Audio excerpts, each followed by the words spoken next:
He was standing near the entrance ramp to the Santa Monica Freeway, heading east. He waited with confidence, and it was clear he'd hitchhiked a lot before. His spot was perfect. A few feet further up the ramp, and no car could have stopped for him safely. A few feet closer, and drivers wouldn't know if he wanted the freeway or the regular street. That's what got my attention. The perfect spot. Not too far, not too close. Definitely an experienced traveler.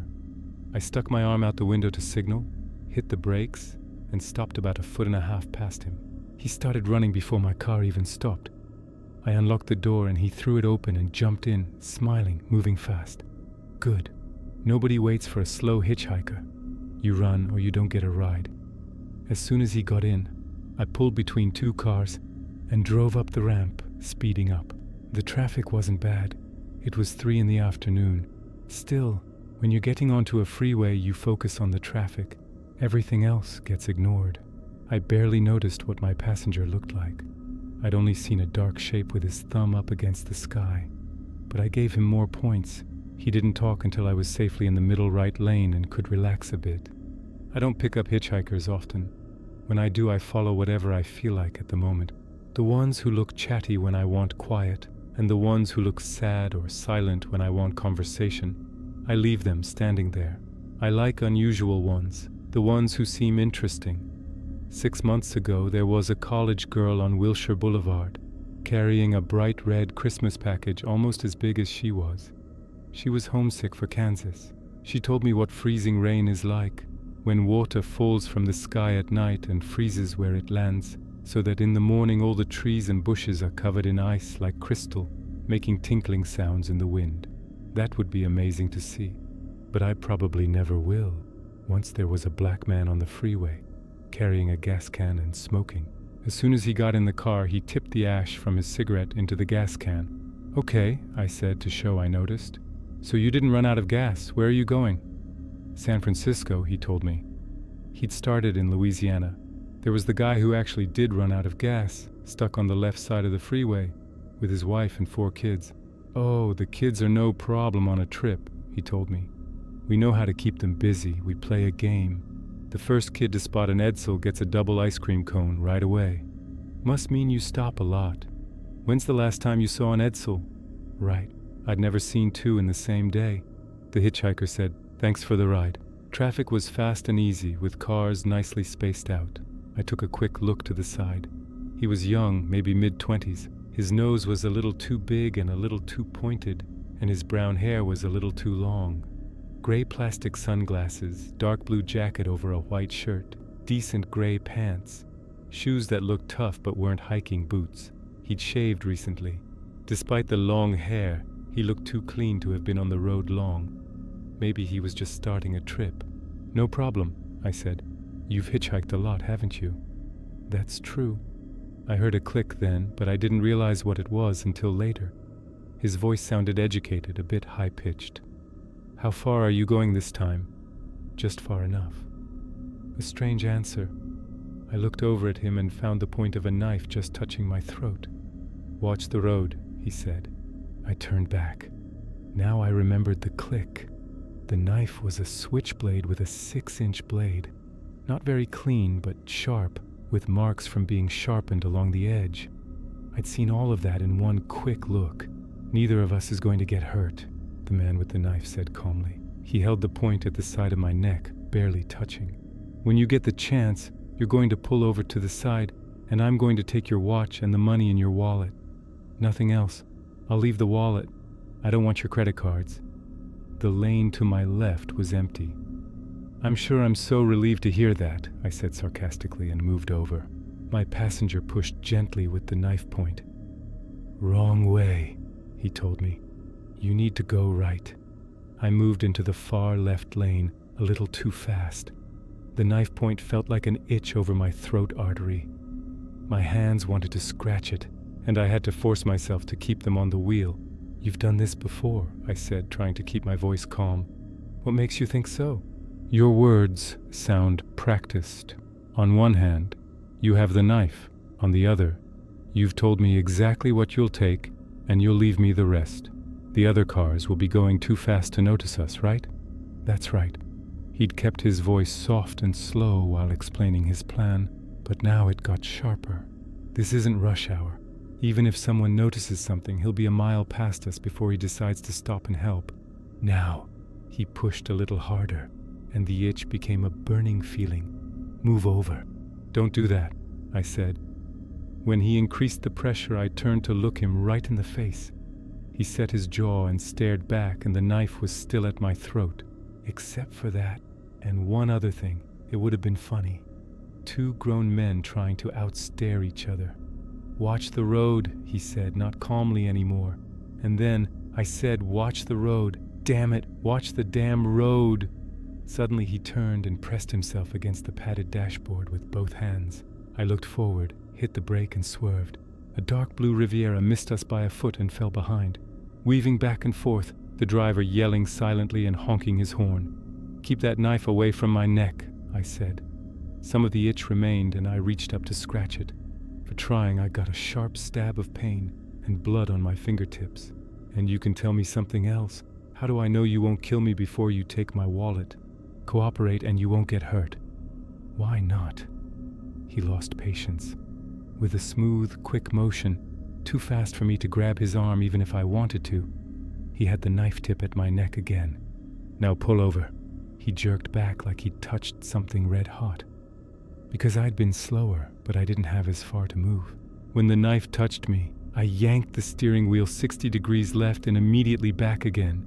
I pulled the car out of the emergency lane on the left side of the freeway, fighting against the gravel pulling us. Don't do that, I told him. What's wrong with you? Just in a bad mood, I guess. He was pressed up against the right front door of the Cadillac. He held the knife ready, like he was the one defending himself and I was attacking him. He licked his lips and asked, Do you always drive this way when you're in a bad mood? I've never been in this bad a mood before. I was trying not to sound either scared or angry. My smile must have looked weird, twisted, like I'd put it on wrong. Look, all I want is your... Shut up. You can keep your watch. I'm so grateful. Now will you shut up? You have nothing to do with this. He couldn't speak. He was choking on his own anger, and I saw the overpass ahead, and I became alert, very alert. I'd passed here before, not really looking at the scenery. Now I stared forward to get the details. Some major highway crossed the freeway here.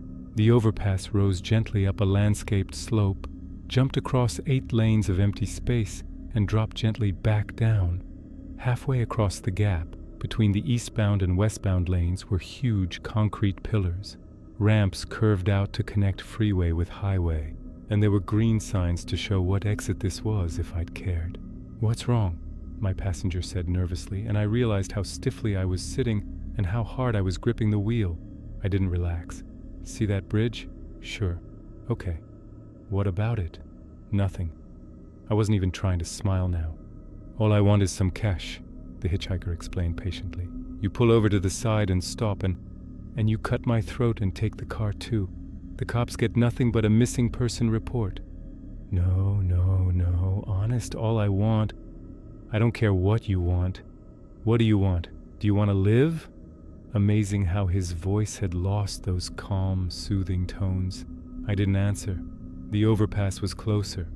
The hitchhiker pressed his lips together, preparing himself for something. Suddenly, like a snake, he reached with the knife. I jerked the wheel, and he pulled back against the door. The wheel almost jerked out of my hands as we hit gravel. To make it worse, the freeway was curving right. I fought to control us, and the bridge was almost on us. There were no cars near me. Maybe they didn't like the way I drove. The freeway kept curving right, gently as always. I didn't curve with it. I had the gas pedal pressed all the way down, and we went faster and faster, the hitchhiker and the Cadillac and me, moving over onto the gravel. Up ahead, the gravel safety lane ended, and there was the concrete support pillar of the bridge, with 2 red reflectors shining in the afternoon sunlight. I aimed the car right at the reflectors. My passenger seemed frozen. Only his head moved, turning to look at the support pillar and then back to my face and then to the pillar and back to me. The pillar was coming up like a cream-colored wall. I was terrified. I didn't try to hide it. The way the wheel was jumping, trying to pull across the gravel, and into the divider fence before we could reach the bridge support. I must have looked like a man wrestling an alligator. There was sweat in my eyes, and at the last moment I wiped the edge of my right hand across my forehead and back to the wheel. Now my hand was dripping wet. The concrete came at me. I whipped the wheel hard over, putting my whole body into it.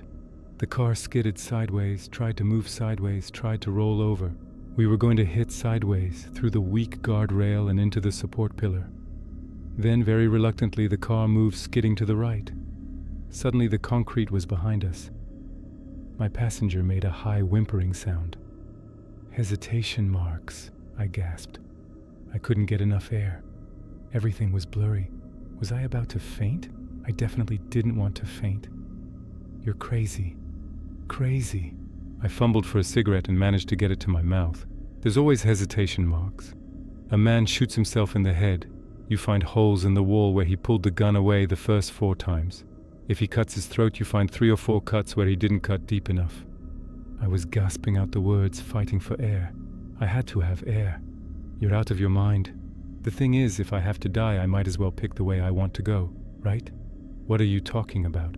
I was going to marry a girl. Congratulations." If my passenger was trying to be sarcastic, it didn't work. He only sounded scared. He sat facing straight toward me with one leg on the seat and his back pressed hard against the door, watching. Thanks. Thanks a whole hell of a lot. Only she decided I wasn't her type. She tried to tell me we'd both known it all along. We'd just been fooling ourselves, she said. Liar. They do that, said my passenger. Everybody does that. You know how my dad told me he and Mom were getting divorced? My cigarette was still in my mouth, unlit. I reached and stabbed at the car lighter. I was 15. They called me into the living room and, I don't care what your father told you when you were 15. I do. My dad walked around the room a few times and then finally he said, I suppose you know your mother and I are separated. Liar. They'd kept it from me because they thought it might mess up my final exams at school. All I saw of him I saw with the corner of my eye. But I saw him start to say something, stop, close his eyes tight to think. The lighter popped out. He shouted, You're crazy. You can't kill yourself just because some woman breaks up with you. I pulled the lighter out and reached across the seat to touch it to the tip of his nose. He never moved to stop me. He couldn't believe what I was doing. Not until he actually felt the heat. Then he screamed and threw his arms over his face. He missed grabbing my arm because I'd already pulled it back and was lighting my cigarette. She's not a bad person, I told him. And if she was, you wouldn't be the one to say it. Keep your dirty mouth off her. Let me off, said the hitchhiker. He'd forgotten he had the knife. He'd tried it before and it hadn't worked. Why should I? I never tried to kill you. It's not fair. Who said anything about fair? My grin felt natural now. After all, we were even. The blood on my neck matched the burn on his nose. Look, you don't want to kill yourself. You don't want to die. You're just fooling yourself. Just wait. Just wait until tomorrow. You'll feel different. Really, you will. I felt like that myself, I really have. But it always went away. Sometimes it lasted for days, but it always... It's too late. It's not too late. You're still alive. This isn't my car. What? Do I look like a Cadillac driver? Eyes see what they're trained to see, what they expect to see. A polo shirt is just a t-shirt with a collar except for the fabric. Pants are pants except to the guy wearing them. He knows if they're tight, or if they're too loose, or if they fit perfectly. If the seat looks shiny, then they're too old. But how can you tell when he's sitting down? You stole it, he said. I bobbed my head up and down a couple of times jerkily. Let me out. I don't want to get stabbed. Please. Fasten your seatbelt. Why? But he knew. We're going to have an accident. Let me out first. Look, will you please look? I found I was strangling the wheel again, because up ahead was where the freeway became a bowl of concrete noodles. I'd driven this route before. Here in downtown Los Angeles was where the Santa Monica Freeway connected to the Harbor, Santa Ana, and San Bernardino freeways. The ramps went up and over and around and under each other, and most of the time there was nothing but empty space to left and right, fast cars and empty space. separated by weak metal rails and common sense. My passenger knew it too. He was turning his head toward the road, toward me, toward the road, toward me. Then he snapped out of it. He yelled, "Will you look at me?" I looked, and he flinched, because now I wasn't watching the road. He was holding the knife out the window, holding it with 2 fingers around the tip of the handle. He let it drop, obviously, and I saw it bounce once in the mirror. "I dropped the knife," he said. "You saw it. Now let me out." I nodded. I braked and moved to the left. The car lurched and jerked and tried to pull free and slowed and stopped. Not too far from where there wouldn't have been gravel to stop on. Cars rushed past, and the wind from them sounded like blows against the side of the Cadillac. "Not here. I'll be killed." I touched the gas pedal and the car jumped forward. He was out and around the side and behind the trunk in one smooth, quick motion. And if there'd been a car coming, it would have hit him. I touched the gas pedal again to get beyond him, then reached across to slam the door he'd left open. At the next gap in the traffic, I was off, speeding up hard to keep from being hit from behind.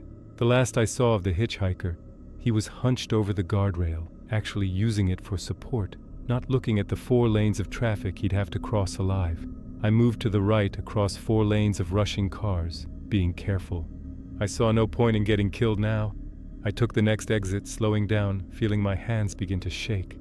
My cigarette was still going, and I dragged on it, practically breathing through it. Amazingly, it was mostly unburned. I turned in at the first gas station I saw, stopped alongside the pumps, and rested my head on the wheel. I rubbed my forehead against the smooth surface, harder and harder because the feeling told me I was still alive. "What can we do for you?" I said. "Hey, mister, are you all right?" "I'm fine." "Where's the telephone?" "Over there." They were in plain sight. I couldn't have missed them if I'd bothered to look first. "Good, fill it up. I've got to call the police." I had trouble getting the coin in the slot. "About his height," I told the desk sergeant. 5'11", say. You wouldn't call him skinny, but he's not fat. Brown hair, a little too long, parted on the left. Long, thin face. By the time you get to him, he should have a great big blister on the end of his nose. Why? At one point I touched him there with a cigarette lighter. "You did?" I'd surprised him. At first he'd sounded like someone who could never be surprised by anything. "Go on, Mr. Rutch." He's wearing dark glasses, a dark blue jacket, gray pants. I left him stranded on the wrong side of the eastbound lane, just west of the Olympic exit. "We'll find him, Mr. Rooch. Can you come down to the station and give us a signed statement?" He told me how to get there. "Okay, fine, but will you give me an hour and a half? I need a drink." "I can believe that. No hurry, Mr. Rooch. But we do need that statement." One fast drink stopped my shakes, at least on the outside. I thought I could trust my voice now, so I called Carla in Garden Grove. "I've had some car trouble, honey. Nothing expensive, but I won't be home for dinner. Tell Stan and Eva I'm sorry, and I'll be in around 8 if I'm lucky." "Oh, that's a shame. What kind of trouble?" "Tell you later. You have to get up early tomorrow, remember? Rehearsal." "No problem. I'll be home in plenty of time." By the time I got home, I'd know how to tell Carla the truth in a way that wouldn't scare her too much. 2 drinks, and I began to giggle thinking about the blister on the end of the hitchhiker's nose, thinking about the hopeful look on his face when he dropped the knife out the window, how he had to make so damn sure I was watching him. Giggling was too much of a good thing, so I had a sandwich and a glass of milk to drown the second drink. I could honestly tell Carla that the hitchhiker had never had a chance. It would reassure her, and it was true. I'd been better armed from the beginning. He'd had nothing but a knife. I had had a car, much deadlier. I reached the station half an hour late. They'd changed desk officers. I was explaining why I was there when they brought in the hitchhiker. He wasn't struggling. He seemed completely exhausted. He actually had trouble walking, but his head came up when he saw me. The tip of his nose was a small white bubble surrounded by angry red flesh. "So you didn't have the guts," he snarled. "You chickened out. You yellow-bellied." He paused to think up an insulting enough word, ignoring the police officer who jerked warningly at his arm. I couldn't go through with it, I admitted, and looked sheepishly down at the toes of my shoes. Why tell him? He had enough troubles. Author's note: the story above was not true. I daydreamed it while driving the Santa Monica Freeway. The guy who asked me that question tells me that he was once threatened by a hitchhiker with a knife, and that a friend of his tells the same story. Neither of the two tried that fancy suicide approach. They explained to their attackers that if they didn't see total surrender damn quick, they were going to smash the right side of the car against a tree at 60 amp. The left side of the car would have to take its chances. It worked for them. I hope I won't ever have to try that approach myself. This story is about power, not violence. The hitchhiker believes the knife gives him control. Control comes from who is more willing to risk everything. The moment the driver shows he's willing to crash the car, the threat reverses. The robber wants to live. The driver acts like he doesn't care. That imbalance breaks the hitchhiker psychologically. Key themes: 1. Perceived versus real power. A knife feels powerful. A 2-ton car moving at highway speed is far more lethal. 2. Psychological warfare. The narrator never overpowers the hitchhiker physically. He wins by fear, unpredictability, and resolve. 3. Desperation as a weapon. Someone who appears to have nothing to lose is the most dangerous person in the room. 4. Illusion of control. Criminals rely on victims behaving predictably. The moment the victim doesn't, their plan collapses. Title: Deadlier Weapon. Why it fits. The weapon isn't the knife. It isn't even the car. The real weapon is the willingness to cross the line the other person is afraid of. That's why the hitchhiker loses. If you want a one-line takeaway, here it is. Fear changes sides when control changes minds.